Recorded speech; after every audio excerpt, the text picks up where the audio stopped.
that skin. I don't know why no one else other than me, as far as I know, plays Fire Mario. I feel like it's by far the best Mario skin, but It's a good skin. I'm you know, I'll take it. Shadow Link, boo. Shadow Link's, I think it's a cool skin. It is a I little think cliche. There's a lot of Shadow Link. Yeah, that's the main issue, especially because like Nightmare was playing it in Ontario, and then I was playing it in Ontario, and now Parker's playing it in Ontario. It's like we went through our progression of just everybody loves Shadow Link. I really like I like the red Brawl Link. I think that's my Link. I like a lot of the Brawl Link recolors. I think Brawl Link skins are just very nice in general. I've heard some people. I've heard some people who didn't love a lot of the Brawl coloring, that they felt it a bit drab. But to be honest, I think it makes a lot of the cast look a lot more cohesive than other Smash games. I actually quite enjoy Brawl's aesthetic. I think PM has touched up Brawl's aesthetic to a degree to where I think it's really nice. Like things like the revamped like Samus skins and Mewtwo and stuff. Yeah. Like, very polished, still sort of in that Brawl aesthetic, but a lot less gray. I definitely like a lot of those skins, and some of the melee skins feel a little out of place because of it, I think. Yeah, the melee skins are pretty good. Okay, but we're seeing Marth Ivysaur, so that's cool. A sword versus a plant sword. Now, I want to say, gosh, I'm trying to remember. Isn't this a really rough matchup for Ivy? I think edge guarding Ivy is really open for Marth. And Marth is pretty ready for tethers. The thing is that I don't know if Fluor has actually played that much Ivysaur from our community, at least. Yeah, we don't have an Ivysaur in Ontario that's active, at least. No, we haven't had one in a... Wow, did you see that? The Razor Leaf jab reset. That was sick. Yeah, that was really cool. This is a single hit of it. Nice use of Ivysaur's single hit of great jab. Pressure. Another incredibly fast tool with that jab. Saber in chat saying, it's not that bad, but low-level Ivies really hate it. Oh, low-level Ivies hate it, okay. I'll trust Saber on that. Well, we'll see whether... we'll see what happens. Well, I don't know. What I'm seeing right now is a high-level Ivy. Like, this is going Legonro? really How do you pronounce Legonro? I don't know. I'm worried that we're about to get, like, Bofa memed. Legonro. These seed bomb. Okay. Fluor, I guess, calling out a jump there with that full hop. Nice job calling out the side B stall. That's one of the best ways to use sort of those strong hitting moves. Okay. Fluor doing some classic Marth fair mix-ups. Oh, wow, that's rough. Really wanting to find this kill, but I feel like Fluor's slowing down now with these SDs. You can't let it get to you. Yeah, a little bit of mental damage right now. Might be able to find it with this bear. Okay. So let's see the edge guard here. Fluor knows to grab ledge, knows the down air, and up B. That was a great see. Okay, Fluor's ready to edge guard tethers. That was clean. That was really, really clean. I thought that was fantastic. Gotta get off ledge safely though, and nice actually ledge dash. That was really quick. Yeah. No, Fluor's tech skill too has been improving rapidly. Okay, using the side B. Yeah, and catching a lot more of Ivy's tools. This is exactly what we need to see from Fluor right now. Some adaptation. Maybe that slowing down wasn't tilt. Maybe it was thinking. It's breathing. I mean, that's 100% fair. Sometimes you just need to take a minute. And now he's doing a really good job calling out these attacks and just blocking and shield grabbing. Like when he did that up tilt, he knew he couldn't get a conversion, so he just hold shield and shield the aerial that's going to come out from a floaty. Yeah, unfortunately, this could be a dangerous... Ooh, I was going to say roll up, takes it back. A little bit late on that, but really nice idea. I like that side B. Not a huge conversion off of it, but it got him out of that sticky situation. Seeing both these players seeming to... struggling to find that final hit, but I like that perfect shield. I can't believe Fluor's using the side B so much, and it's working out really well. Okay. Okay, good. Gets on stage. I was gonna say. The reload. That could have been bad, perhaps. I like that air dodge. That definitely just confuses. Confuses Not the a tipper, but nice one. And gets up a little too early this time. A little antsy. Yeah, I think probably making a prediction, wanted to get extra time to cover it. And make use of that counter. Yeah. Okay, didn't quite get the spike hit on down air, so wasn't quite as able to convert that time. But we're definitely showing awareness of like the flowchart to edge guarding tethers, which is always something I look for when people are playing against other characters. Calling out that no jump definitely pays off. But yeah, meanwhile, I mean, Legonro's just been showing some really good punish. Really getting a lot of mileage out of pressure and stuff. I mean, I do want to point out, just because like we've got a gap between stocks right now, but Fluor losing that stock, this would be a very, very close game right now. That's true. And I think we're gonna see something interesting in the rest of the games of the set, because whatever happens right now, we've got at least one more. It's true. That might kill eventually. The weak hit of Uppy. Yeah. Fluor seems to be fishing a bit for that F smash. We've seen the startup get caught out by Razor Leaf and Fair so far. All right, but manages to clean it up. This is definitely. I think he just did a taunt cancel. He's kind of chilling. yeah. All right. I think he's ready to move on to game 2. We are waiting for game 2 a little bit, but that's fine. I mean, I always say that it's worth going for data collection when you're super down. Exactly. Like there's always something to be gained from just finishing out the game. But getting some no hate. Like no hate anyone who feels like they just need the reset right then. Obviously. Yeah, different things work for different people for sure. And I think Fluor's not giving up. He's just Although clowning around he won't a bit. be getting back to that one. But all right, I'm excited to see game 2. Without an SD, that would be way more even. All right, we're waiting for just a second. Might be doing stage bans on. Yeah. On Smash GG, likely. I do want to see a little bit more up tilt from Fluor. I think that like the amount of time that Ivy was in the air, just sort of in front of Fluor, I think it would be good to to toss out some moves that cover that space and maybe set up a potential juggle situation. Yeah. People in chat, you know what I like about Freshman Feud is you get top players in chat just giving advice. Like when you watch back your VODs, also watch back the chat replay because sometimes there's some good stuff in there. Altan talking about B throw is probably not as good as down throw for Ivysaur weight. Saber talking about bear stuff. The Smash Surge in the chat. The only player that I've ever gone to time in every game of a set against. All right. They went to Green Hill. Fluor wants to kill earlier. I would say that is 100% the reasoning behind this pick, since Ivysaur was living to like 200, but Fluor dies early. Really, really quickly cleans up. Is that a true Can you DI out on the down throw and just not have that happen to you as Marth? Yes, you can. I figured.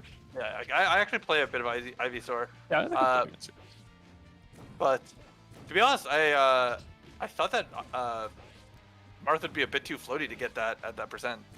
Yeah. I think something I would maybe say for Fluor right now is that, when your opponent is living to a really high percent, you're having a hard time getting kill confirms. Like you have to sort of start questioning what openings you're getting, and like some hits aren't worth getting if they're not going to convert into something. It's sometimes better to wait for a better opening. Like a cleaner. Option. Maybe you can land an up air here, but they're just going to go into the sky. Maybe you should wait and try and get a down air or just like an F smash. I mean, I think that's an issue with a lot of Marths, because like the way down tilt and fair work, they won't confirm into the tools you need at high percent. But they're just so easy to toss out, and you're so used to using them in neutral, and that can be just something that's hard to adjust to at those higher percents. That's something I struggle with still too. It's part of the game. Nice crouch cancel. Should take it off the top? No. Not quite. This does have a high ceiling. It's got closer sides, but. Yes, I believe it's same ceiling as Fountain of Dreams, which is the second highest in the game.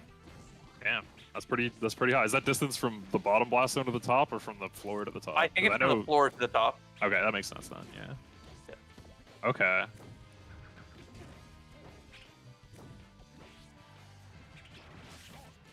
Just watching intently. Interesting option there. Ivysaur off ledge. How good is Ivysaur off ledge? Oh.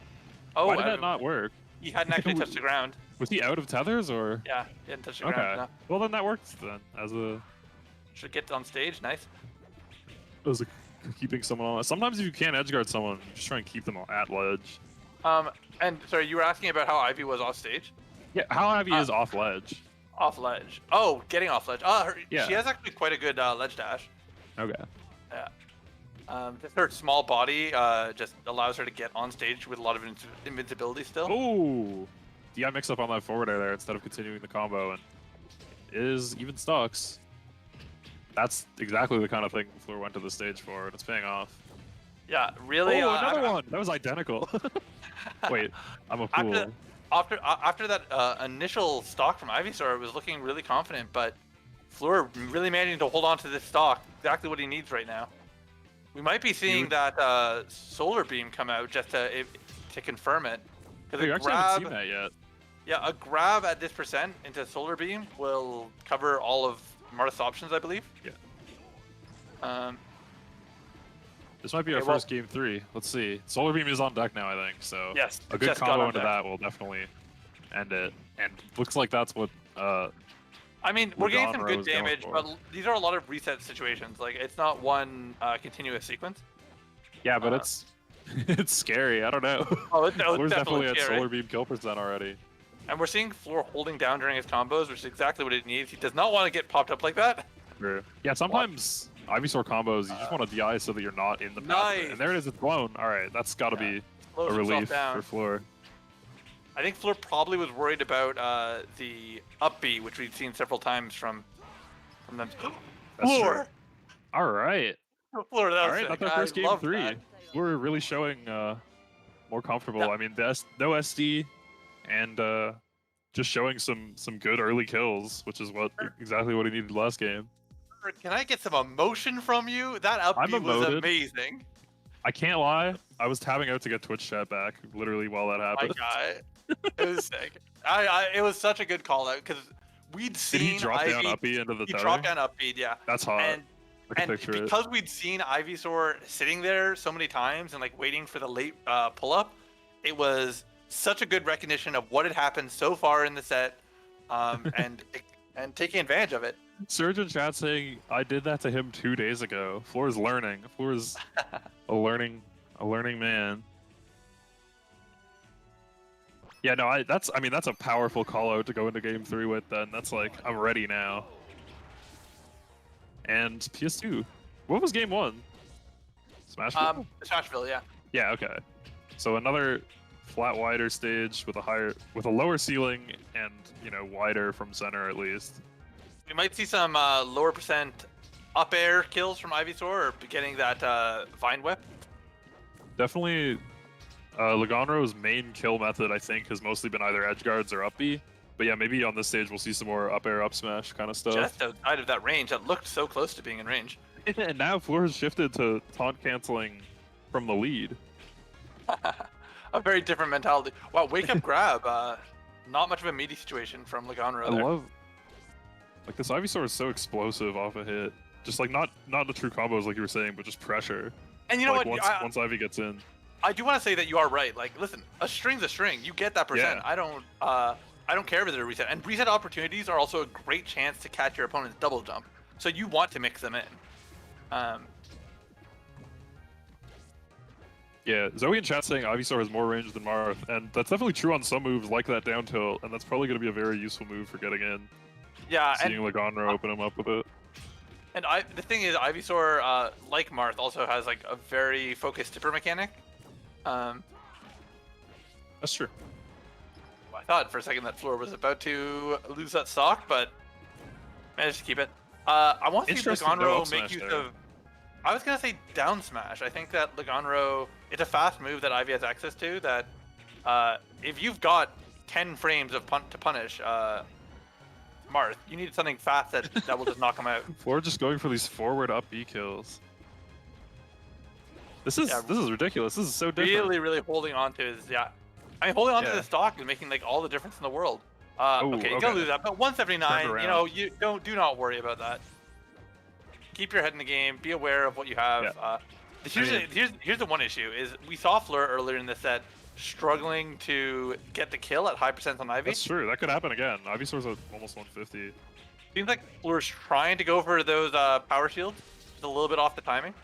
Yeah, it's a little weird of a projectile. Kind of slow.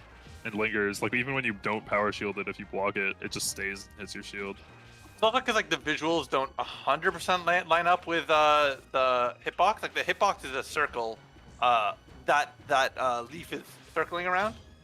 But if you're just looking at the leaf itself, you're like, oh well, there's a hole there, so it's not hitting the edge. Yeah, I'm noticing more of a shift to kind of zoning from Legonro right now. Yeah, we've not seen Legonro take damage in a minute, but unfortunately. Oh, well, that's unfortunate. It is, but. What you gotta think in a scenario like this is that like you could do it. You've done it before. Like you've done these long string early kills before on Marth in this set. See, I was do it again. I was almost thinking about it from the other side of like Fluor recognizes that he he lost a stock to an SD earlier in the set. Your opponent's SDs, like if you are taking a competitive mindset, we're gonna mess up, and that's gonna happen, and you have to take advantage of that opportunity. In the same way that if I call out my opponent's tool and I just happen to get it the one time, all right, nice just raw job. up throw down air to finish it out. Yeah, taking advantage of those situations is exactly what wins you sets, and that's what won Fluor this set. Nice job to Fluor. Yeah, and really a really good set for both players. Legonro came out really strong early in that set, and congrats to Fluor for making the adjustments good fortitude to turn that around. So we should be getting into our next set in just a second. Yeah, I gotta take a breather. Yeah, these are rapid fire back-to-back banger sets. This is entertaining. I really like this kind of tournament. Well, exactly. I think it's so inherent to Freshman Feud. I mean, we were talking earlier about why Arcadians are so great, and like there's something magical about doing really well in Arcadian that I don't even think as somebody who's made a PR, I feel happier. I would feel happier winning an Arcadian than like a tournament with everyone sometimes. It's cool. It's just a different environment. There's like instead of these top players just beating you, they're cheering you on. It's cool. And like especially like we've done ones with like coaching and with like cool side events. Arcadians are really fun. I mean, I've mentioned Digimon Rumble. I'm in Digimon Rumble, baby. I've mentioned it several times. Like, I'd be very happy to do it with the Freshman Feud community. Bring back the mentorship program, man. Allow mid-set coaching from the players that can't compete. I would be down for that. I think that there's something really interesting about coaching, and I think it really can unlock a lot of different gameplay styles. And again, in the moment, say, hey, here's what I would have done, and here's what could work for you. And right. I was just gonna say, next up we've got Lunchbox versus Anferny. Yes. Now I'm assuming these are not Ontario players this time. These are not. These are not. All right. For one. Anferny I recognize as I believe a TO of some event. Don't Touch Me, I'm Sterile. Yeah, Anferny is the Don't Touch Me, I'm Sterile TO. Nice. Heard a couple of those. Those are fun tournaments.